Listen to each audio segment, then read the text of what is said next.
कौमें सरेंडर कर देती है। अगर कहा जाएगा वंदे मातरम बोलो तो वो बोलना शुरू कर देंगी। जिंदा कौम हालात का मुकाबला करती है। हालांकि मौलाना मदनी के इस बयान पर अन्य मुस्लिम संगठनों ने दूरी बना ली है। जमीयत इस्लामी हिंद के अध्यक्ष मौलाना सादातुल्लाह हुसैनी ने कहा है कि वंदे मातरम जैसे मुद्दे को लेकर विवाद पैदा करना तर्कहीन है। तो वहीं बीजेपी समेत कई हिंदू संगठनों ने मौलाना मदनी के बयान पर कड़ा ऐतराज जताया है। तो वहीं अब इस बीच केंद्र सरकार ने वंदे मातरम पर इसी हफ्ते संसद में विशेष चर्चा कराने का फैसला भी किया है। जानकारी के मुताबिक सरकार इसी हफ्ते लोकसभा में गुरुवार या फिर शुक्रवार को इस मुद्दे पर चर्चा करा सकती है। लोकसभा अध्यक्ष ओम बिरला ने इसके लिए 10 घंटे का समय अलॉट किया है। उम्मीद है कि प्रधानमंत्री मोदी भी इस चर्चा में हिस्सा लेंगे। बता दें कि वंदे मातरम के 150 साल पूरे होने पर सरकार इस सप्ताह इस पर विशेष चर्चा कराने का फैसला किया गया सरकार के द्वारा। लोकसभा में वंदे मातरम के मुद्दे पर जोरदार हंगामा होने के भी आसार है, क्योंकि इसके पीछे की वजह यह है कि एक तरफ मौलाना मदनी ने जो बयान दिया है वंदे मातरम को लेकर, उसे लेकर पहले से ही हिंदू संगठनों का विरोध देखने को मिल रहा है। हालांकि मौलाना मदनी ने जो बयान दिया उसे लेकर कई मुस्लिम संगठन हैं जिन्होंने किराना इस पूरे मुद्दे को लेकर पीछे हटते हुए नजर आए हैं। एक बार आपको सुनाते हैं कि मौलाना मदनी ने आखिर वंदे मातरम को लेकर कहा क्या है। मुर्दा कौमें मुश्किलात में मुब्तला नहीं होती, वो तो सरेंडर कर देती है। वो कहेंगे वंदे मातरम पढ़ो तो पढ़ना शुरू कर दे। ये पहचान होगी मुर्दा कौम होने की। और अगर जिंदा कौम है तो फिर हौसला बुलंद करना पड़ेगा। तो सुना आपने, ये वही मौलाना मदनी हैं जो कभी न्यायपालिका पर सवाल उठाते हैं, कभी जिहाद को लेकर बयान दे देते हैं, और अब वंदे मातरम को लेकर जो उनका ये बयान है वो सवालों के घेरे में है। और साफ तौर पर देखिए किस तरीके से उकसाते हुए वो नजर आए हैं। और कहना ये है कि जो मुर्दा कौम है वो सरेंडर कर देते हैं और जो जिंदा कौम है वो हालातों का सामना करते हैं। तो ये बयान दिया गया है, यानी कि साफ तौर पर यहां पर किस तरीके से माहौल को खराब करने की कोशिश मौलाना मदनी की तरफ से हो रही है। लेकिन वंदे मातरम पर आखिर क्यों ये घमासान शुरू हो चुका है वो हम आपको विस्तार से बताते हैं। मौलाना महमूद मदनी ने जो बयान दिया उसके मायने समझिए। देखिए, वंदे मातरम को लेकर विवादित बयान यहां पर मौलाना मदनी की तरफ से दिया गया। वो कहेंगे वंदे मातरम पढ़ो तो पढ़ना शुरू कर देंगे। आप सुनिए स्टेटमेंट को, आप जरा ध्यान से सुनिएगा। ये पहचान होती है मुर्दा कौम होने की, यानी कि यहां पर सीधे तौर पर ये उकसा रहे हैं अगर जिंदा कौम है तो हौसला बुलंद करना होगा। ये जो बयान है वो मौलाना मदनी के हैं, हालातों का मुकाबला करना होगा।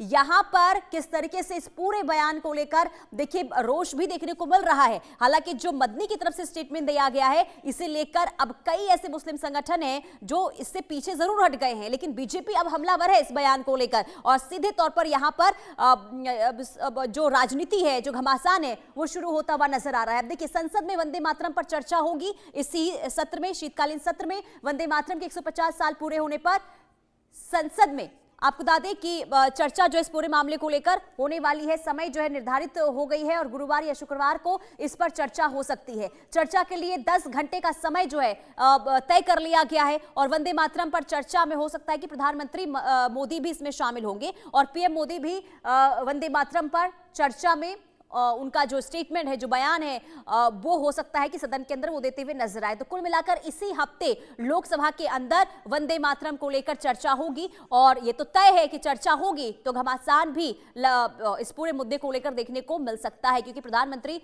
नरेंद्र मोदी पहले से ही कह चुके हैं कि यहां से जो इनके कुछ लाइंस है जैसे हटाया गया है, क्यों हटाया गया, इसे लेकर भी कई बार देखिए सवाल उठाए गए हैं। और ऐसे में जब चर्चा होगी तो चर्चा में आखिर कौन कौन शामिल होता है ये भी देखना काफी अहम होने वाला है। लेकिन हमारे साथ देखिए इस पूरे मुद्दे को लेकर चर्चा के लिए जुड़ चुके हैं शुभेंदु शेखर अवस्थी, प्रवक्ता बीजेपी है, जयकिरण वर्मा नेता कांग्रेस हैं, इसके अलावा राहुल लाल राजनीतिक विश्लेषक भी हमारे साथ जुड़ चुके हैं। बहुत स्वागत है आप तीनों का इस चर्चा में।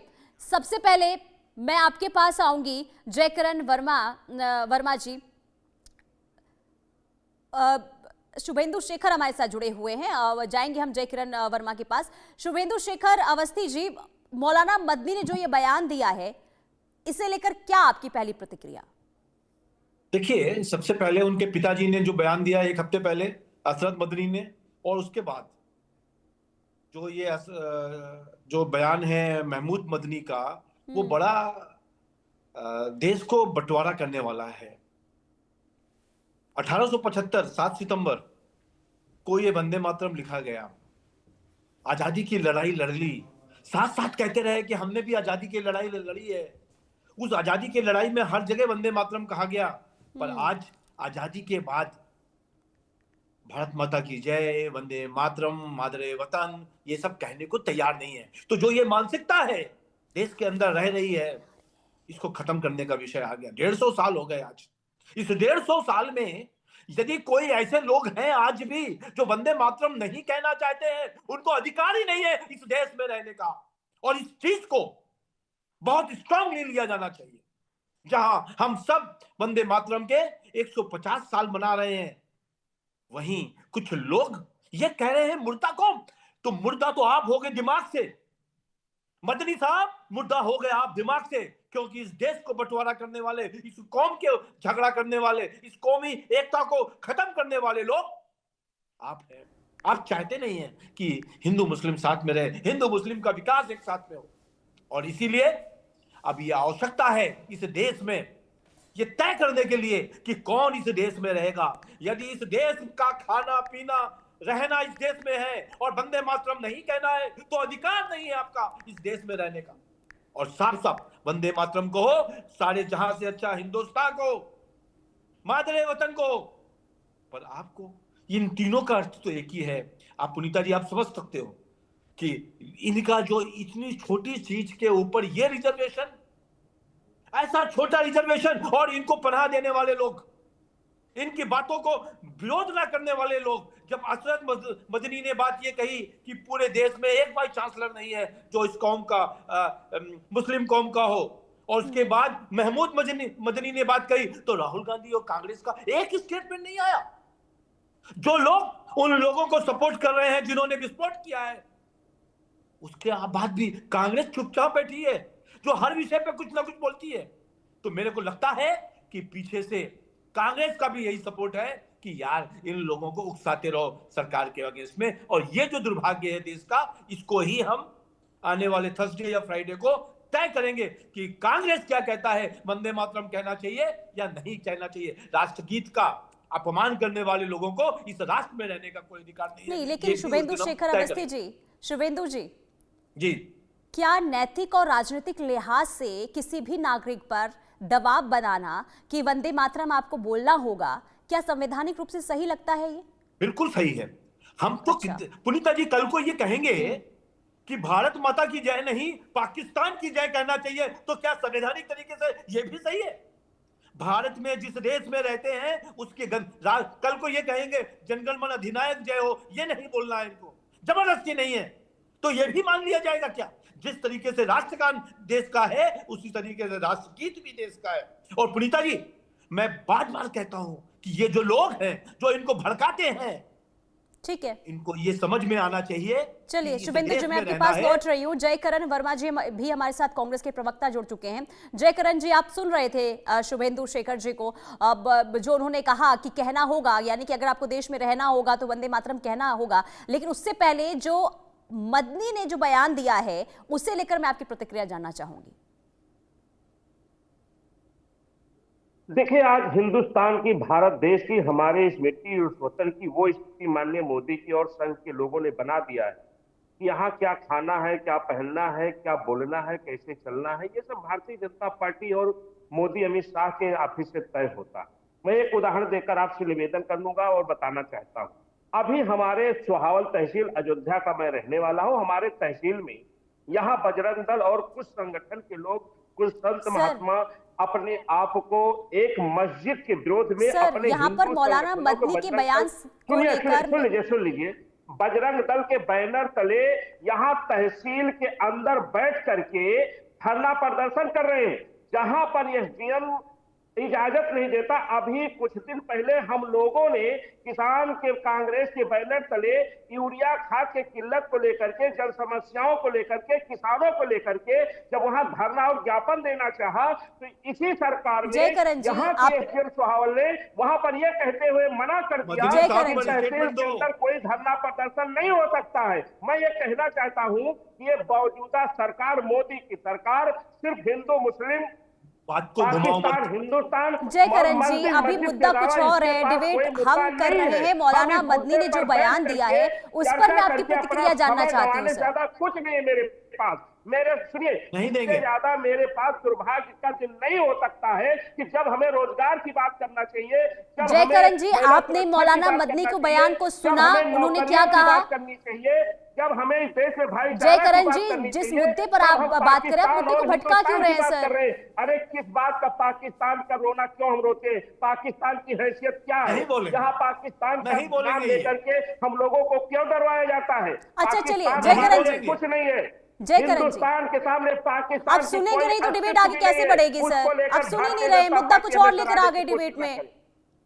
जय करण वर्मा जी, अब सुनिए ना, पहले आपने मौलाना मदनी के स्टेटमेंट को सुना है, उन्होंने क्या कहा है? सुना है आपने? अगर नहीं सुना तो एक बार मैं आपको सुनवा देती हूं, और जब वो सुनेंगे इसके बाद आप बताइएगा कि उन्होंने क्या कहा है। सुनवा दीजिए एक बार, जरूर। चलिए ठीक है, एक बार जो मौलाना मदनी ने बयान दिया है एक बार वो सुनवाइए जरा इनको, और इसके बाद बताइएगा कि जो उन्होंने बयान दिया, जो स्टेटमेंट दिया है, उससे क्या नहीं लगता आपको कि बहुत खराब हो सकता है? सीधे तौर पर उन्होंने उकसाया है। सुना है आपने या सुनवाऊं सर? मुर्दा कौमें मुश्किलात में मुब्तला नहीं होती, वो तो सरेंडर कर देती है। वो कहेंगे वंदे मातरम पढ़ो तो पढ़ना शुरू कर दें। ये पहचान होगी मुर्दा कौम होने की, और अगर जिंदा कौम है तो फिर हौसला बुलंद करना पड़ेगा। सुना आपने जय करण जी? आप चुप रहेंगे तभी तो सुन पाएंगे सर। कौन सी सरकारें चला रही है? आप सुन ही नहीं रहे सर। सुना, अभी हमने सुनवाया दर्शकों को, आपने सुना, आपके लिए चलवाया था। वो क्या कहा उन्होंने? आप सीधे तौर पर मुझे ये बताइए, जो मौलाना मदनी ने कहा है उस स्टेटमेंट को आप किस तरीके से देख रहे हैं? क्या वो सही है देश हित के लिए? मैं कह रहा हूं भारतीय जनता पार्टी, मोदी की सरकार, अब कहीं और लेके जा रहे हैं सर। देश में अराजकता पैदा करना चाहती है। यहाँ पे बीजेपी या फिर यहाँ पर किसी संघ के प्रचारक ने स्टेटमेंट नहीं दिया है सर। बात ना हो, इस देश में भाईचारा की बात ना हो, वो तो चाहती है कि इसी में भारतीय जनता पार्टी और संघ की बात आप जब करेंगी, वो क्या चाहती है इससे ज्यादा आपको नहीं बताना पड़ेगा। संघ की विचारधारा है इस देश में अनपढ़ गंवार पैदा हो, यहाँ पर मुद्दों की बात ना हो, 100 साल पीछे जिंदगी जीने पर हमारे जैसे लोग को मजबूर कर दिया जाए। अगर जो नहीं जीना चाहते हैं, चाबुक लेकर हमें जीने को मजबूर कर दिया जाएगा। इससे ज्यादा कुछ नहीं। यहाँ जयकरण वर्मा क्या कहते हैं, मदनी क्या कहते हैं, इससे देश नहीं चलेगा। ये देश संविधान से चलने का काम करता है। करण जी सुन लो, ये आपका दुर्भाग्य है कि 4 बार पूछने के बाद भी आपकी हिम्मत नहीं पड़ी कि मौलाना। हिम्मत आपकी इस बात की नहीं है, मैं बार बार आपसे कह रहा हूँ, ये मदनी के कहने से ये देश चलेगा या संविधान से चलेगा? गृह मंत्रालय फेल हो गया है क्या? प्रधानमंत्री का कार्यालय फेल हो गया क्या? जयकरण वर्मा के बयान से इस देश को चलाना चाहते हो क्या?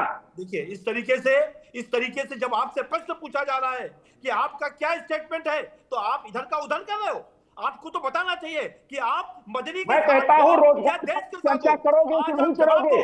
रोजगार पर चर्चा आप तो चाहते हो, आप चाहते हो पाकिस्तान पर चर्चा की जाए। जयकरण वर्मा पाकिस्तान को चुटकियों में देखना चाहता है। मुट्ठी भर ये पाकिस्तान का नाम लेकर के इस देश में सरकार बना करके आप तानाशाही करना चाहते हो। पाकिस्तान का गुणगान जयकरण वर्मा नहीं कर सकता है। संघियों और भाजपा के लोगों को करना हो करे, जयकरण वर्मा पाकिस्तान का गुणगान करने के लिए नहीं बना हुआ। पब्लिक देख रही है जयकरण जी, आपसे पूछा जा रहा है, सब कुछ देख रही है। आपके अंदर हिम्मत है तो भाईचारा पर बात करो, आपके अंदर हिम्मत है तो संविधान को जो आप लोग यही तो अंदर है तो अपने कहे गए बातों पर चर्चा करो, अपने भाषणों पर चर्चा करो, इस पर चर्चा करिए। पाकिस्तान का नाम लेकर के हमें डराने की कोशिश मत कीजिए। तुम को आप खाली एक जवाब दे दो जयकरण जी, हाथ जोड़ के कह रहा हूं कि आप महमूद मदनी के साथ हो या नहीं हो? जवाब मैं दो। कह रहा हूं से आप इस देश की जनता के साथ हैं या पाकिस्तान के साथ खड़े हैं? इस देश में रोजगार पर बात करेंगे या पाकिस्तान पर बात करेंगे? देखिए इस देश पुनीता के जी, किसानों की दर्शक बात लोग करेंगे देखिए, या महमूद दर्शक मदनी की लोग बात करना देखिए, चाहेंगे? इस कहने देश पर को भी जवाब संविधान नहीं से दे चलाना रहे, चाहेंगे या कहने किसी पर भी मौलाना और जवाब उनके नहीं दे नाम रहे। पर ये चलाना व्यक्ति, चाहिए? इस पर आप जवाब देने ये का व्यक्ति, कीजिए। ये प्रवक्ता आप है किसकी कांग्रेस चर्चा के। चाहते हो? दुर्भाग्य है इस देश में रहने जयकरण वालों वर्मा का कि जी। ऐसे कांग्रेस के प्रवक्ता है, ऐसा कांग्रेस का विचारधारा है। जयकरण बोल ही नहीं वर्मा पा जी, रहे। सीधा सवाल पूछा जा रहा है कि मदनी के साथ खड़े हैं या नहीं। मैं कह जवाब रहा हूं कि आपको इस देश में रोजगार देने पर चर्चा करने की हिम्मत है जब आपको? उसमें डिबेट होगी किसानों पर तो हम चर्चा जवाब करने देंगे। की हिम्मत जब है? उसमें डिबेट सर वो होगी, चर्चा आप करने के लिए हम पाकिस्तान और दूसरे दिन मदनी पर दूसरा भी टॉपिक चर्चा लेकर करना आएंगे। चाहते हो? आप तो जयकरण वर्मा हिंदू जी, आदि नेता आप हो। पहली बात आप सुनने इस को देश तैयार ही सनातनी नहीं हो बनाना रहे चाहते हैं। हो। आप ये क्या बता ही आपको नहीं रहे हमारे हैं कि जैसे मौलाना लोग मदनी के सनातनी नजर समर्थन नहीं में आते? है, विरोध क्या में है। आपको हमारे आप जैसे बोले लोग जा रहे हिंदू हैं, नजर अगर नहीं आप आते? सही क्या तरीके इस से देश का बोलेंगे दलित नहीं, पिछड़ा आपको सुनेंगे नहीं, हिंदू तो नहीं डिबेट नजर आगे आता कैसे क्या? बढ़ेगी सर? आप सुनिए ना सर, आप मत बताइए, आप सीधे अभी। तौर पर ये बता दीजिए, मौलाना मदनी के समर्थन में जो उनका बयान है, समर्थन में या विरोध में है?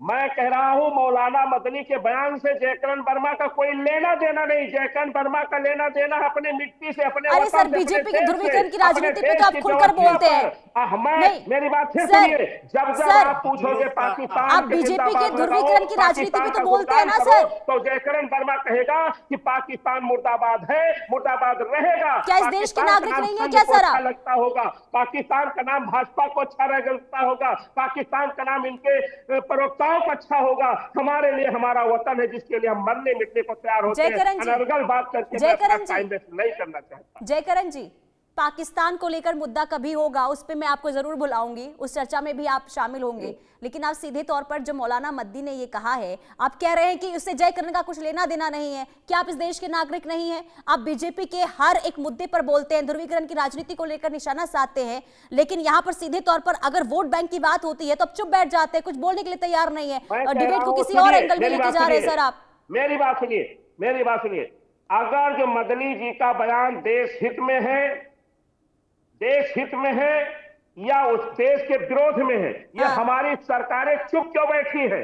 अगर जो देश के विरोध में है तो यहाँ का गृह मंत्रालय क्या कर रहा है? हमारी सरकारें क्या कर रही है? क्या वो मौलाना मदनी का नाम लेकर के संघ और भाजपा उच्च नीच की खाई बनाना चाहती है? अगर जो उनका बयान देशद्रोही है तो निश्चित मुकदमा डाल करके उनको फांसी दे देना चाहिए। हमारा जयकरण वर्मा का बयान अगर जो देश के खिलाफ है तो मुझे फांसी हो जाना चाहिए। लेकिन वाह रे संघ के लोग, वाह भारतीय जनता पार्टी के लोग, शुभेंदु शेखर आपको जी, वही करना है, देश की जनता को गुमराह शुभेंदु शेखर जी, करके सत्ता में बैठना है। इससे ज्यादा आपको जयकरण जी, मैं आपके पास लौट रही हूँ। शुभेंदु शेखर जी, क्या ये बीजेपी तय करेगी कि वंदे मातरम जो बोलेगा वो देशभक्त है और नहीं बोलेगा तो वो कम देशभक्त है?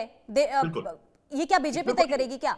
बिल्कुल बीजेपी नहीं तय करेगी, ये संविधान तय करेगा, ये राष्ट्र तय करेगा। और इस राष्ट्र में ये बताने वाले, इनको 4 बार 10 बार पूछने के बाद भी जयकरण और जयकरण ऐसे प्रवक्ता लोगों ने कांग्रेस की मानसिकता को बताया। इन्होंने ये नहीं कहा कि जयकरण को कोई फर्क नहीं पड़ता। अरे जयकरण को फर्क पड़ना चाहिए। जयकरण और क्यों पड़ना चाहिए ये भी समझो। उसने देश के वतन में वंदे मातरम के विरोध में बोला है। आप ऐसे जा नहीं सकते यहां से डिबेट में कह के कि जयकरण को फर्क नहीं पड़ता। अरे जयकरण को फर्क पड़ना चाहिए। और सरकारें जो वंदे मातरम को कुछ भी कहेगा, गलत कहेगा, उनको जेल भेजेंगी, पक्की बात है, मैं पक्की बात कहता हूं। पर कांग्रेस आज यहाँ पे इतना उस कौम के साथ इतना दब के बैठ गई है वोट के लिए कि वो ये भी नहीं कह पा रही कि वंदे मातरम कह के इसका अपमान करके अब देश की व्यवस्था अपने हाथों में रखे। अमित शाह जी से कहिए चुनाव जिताने हराने के बाद देश को अपनी व्यवस्था में रखे।